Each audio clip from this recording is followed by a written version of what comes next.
Elon Musk की company इस दुनिया के साथ साथ स्पेस के अंदर भी बहुत कुछ बदल रही है।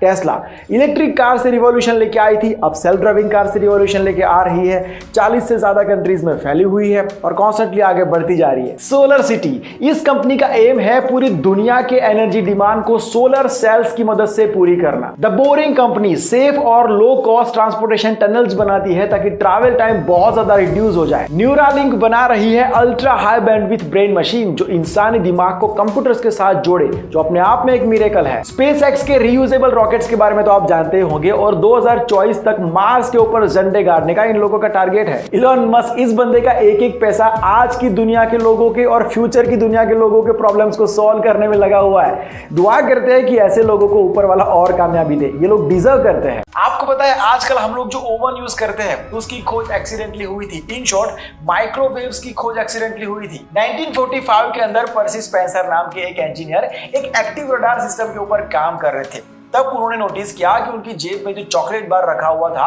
वो पिघल गया बिकॉज ऑफ माइक्रोवेव बीम्स। बस फिर उसके बाद क्या भाई को पूरा सीन समझ में आ गया था। उसके बाद उन्होंने थोड़ा तरीके से पॉपकॉर्न बनाने की कोशिश की और दूसरे ट्राई के अंदर अंडा कुक करने की कोशिश की, लेकिन वो ब्लास्ट हो गया। जो भी हुआ, लेकिन माइक्रोवेव ओवन का कंसेप्ट क्लियर हो गया था। 8 अक्टूबर 1945 को इसे पेटेंट कर लिया गया और आज तक हम इसको यूज कर रहे हैं। और दुनिया में अभी भी ऐसा बहुत कुछ है जिसके ऊपर इंसान की नजर तो पड़ी है लेकिन उसको समझ में नहीं आया है। तो दिमाग खुला रखना, क्या पता आप ऐसा कुछ देख लो जो किसी और ने देखा ही ना हो और एक नई चीज की खोज हो जाए आपके नाम पर। आप सबने साबुन सैनिटाइजर्स वगैरह के एड्स में देखा होगा कि वो लोग कहते हैं 90%, 99%, 99.99% सुरक्षा। अरे भाई वो लोग इतना करते ही है तो 1% या फिर 0.1% क्यों बाकी रखते हैं? क्योंकि सच में 100% नहीं कर सकते हैं। हमारी बॉडी पर, हाथों में, ऊपरी हिस्से में करोड़ों माइक्रो ऑर्गेनिजम्स होते हैं। चलो सैनिटाइजर का एग्जांपल लेके बताऊं तो सैनिटाइजर बनता है अल्कोहल से। अब ऐसे कई सारे वायरस है जो अल्कोहल से भी नहीं मरते हैं, लाइक नोरो वायरस जिससे स्टमक फ्लू होता है। तो बिल्कुल ऐसे ही हर साबुन, हर क्लींजिंग प्रोडक्ट्स के कुछ लिमिटेशंस होते हैं।